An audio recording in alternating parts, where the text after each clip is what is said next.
All right, folks. So today we're going to talk about rates of change and limits. The average rate of change in a function over the interval a to b is just defined as the same thing as the slope formula. y2 minus y1 over x2 minus x1. Okay? So if I want to find the average rate of change in f on the interval from 1 to 4, I would just do f of 4 minus f of 1, all divided by 4 minus 1. So why don't we go ahead and try that and then write the number down.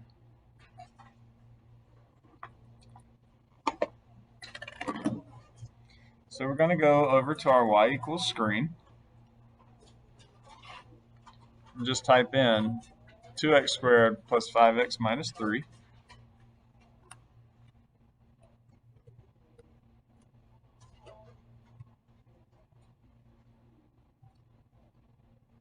We're going to go back to the home screen by pushing second quit. Then we're going to grab those y values like we did the other day. The way we do that is we push alpha trace, or alpha F4.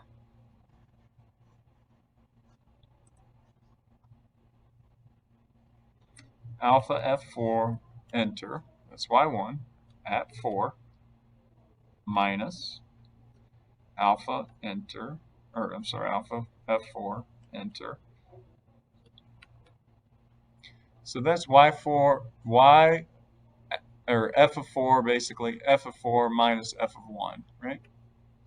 Then we need to divide that by 4 minus 1. So we just get 15. So we can write our answer there, 15.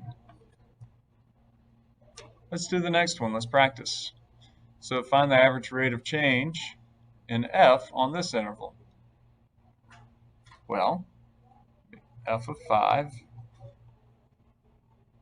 minus f of negative 3 all over 5 minus negative 3. Of course, most people would just put 5 plus 3, or they might even do 5 plus 3 in their head and just write divided by 8. Okay? So when we go back over to the calculator screen, if you typed in that entry up there, it's still referring to the wrong function. So this time we want to refer back to 2x squared plus 5x minus 3. Actually, it's the same exact function, isn't it? So we just need to come back up here, push enter on that. We're going to change our endpoints. Be 5. And here's a quick tip. If you ever want to insert something right in there, let's say I don't want to delete what I type in, okay? I want to insert it before that parentheses. You can push second insert negative 3. Then it kind of works like Microsoft Word, you know, how you can scroll on the cursor and type wherever you want to type, and it doesn't delete what you want.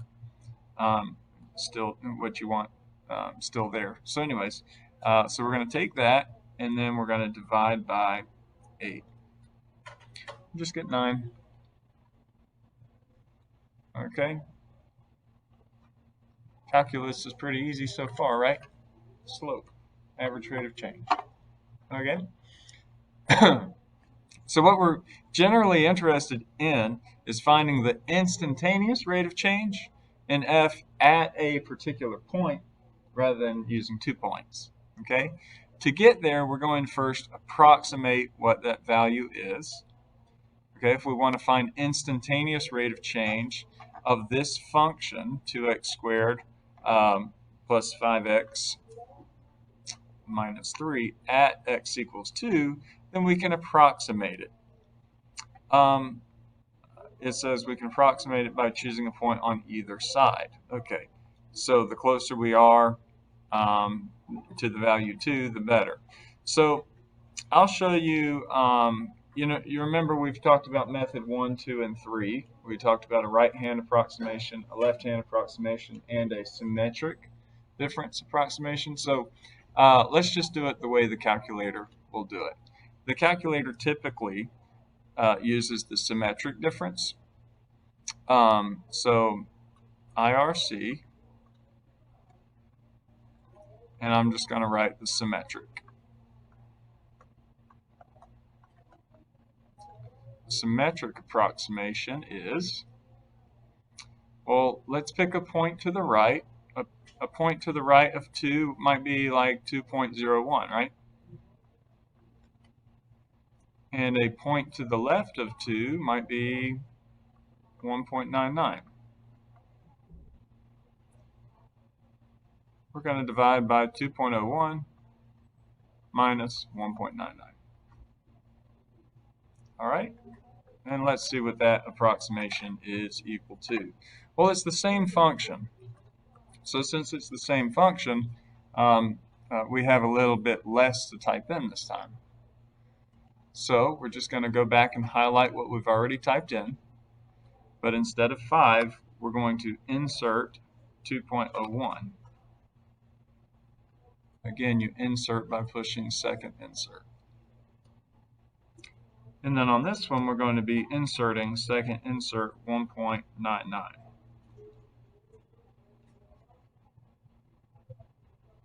So that'd be 0.26 divided by whatever that difference is, 2.01 minus 1.99. I think I could do that in my head. What is that, 0.02? So we get 13. All right.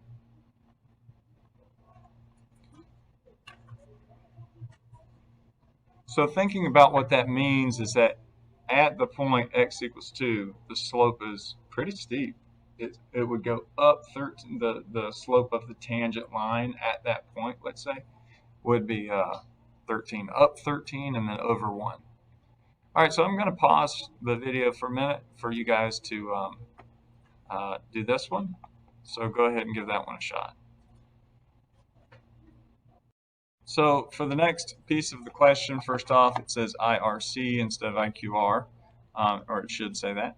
All right, what you would do is you would go to your y equals screen and change the function that we're messing with. And then you can go back to the home screen and you just can go up and highlight what you previously used. Okay, this is still talking about y1, and it says that we need to estimate it at 1, right? So we go to 1.01 and maybe 0.99. And we're going to divide that by 1.01 minus 0.99. Oh, sorry. Thanks. 5.0001. If we're rounding to 3 decimals, is 5 close enough? Yep, 5.000, that's just 5. So we're going to say that our IRC using the symmetric difference is approximately, and you could show the work there, f of 1.01 minus f of 0.99 over 1.01 minus 0.99. That will equal 5. Exact answer is 5. Okay, cool. So let's look at a table. As a pot of tea cools, selected values of the temperature of the tea are shown in this table. Approximate the rate at which the temperature of the tea is changing at 3.5. Now, do we have an entry at 3.5? No, so we have to use what we are given, right? So where would 3.5 sit? Well, 3.5 is going to sit between 2 and 5. So the best we can do is just approximate using f of 5 and f of 2. Okay? So the instantaneous rate of change for this one is just going to be f of 5 minus f of 2 all over 5 minus 2. In this case, we can't really use the calculator too much. Well, we can use it, but not the same way, I guess. F of 5 is 52. F of 2 is 60. I can evaluate 5 minus 2 and get 3.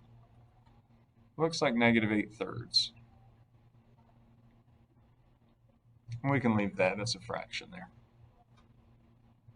You know what? Let's consider what the units are. What would the units be if we did an average rate of change? These are y values on top, so what is that? Degrees Celsius, right? And then on the bottom it is minutes. So what's the units of negative 8/3? Yeah, degrees per minute. Someone said degrees Celsius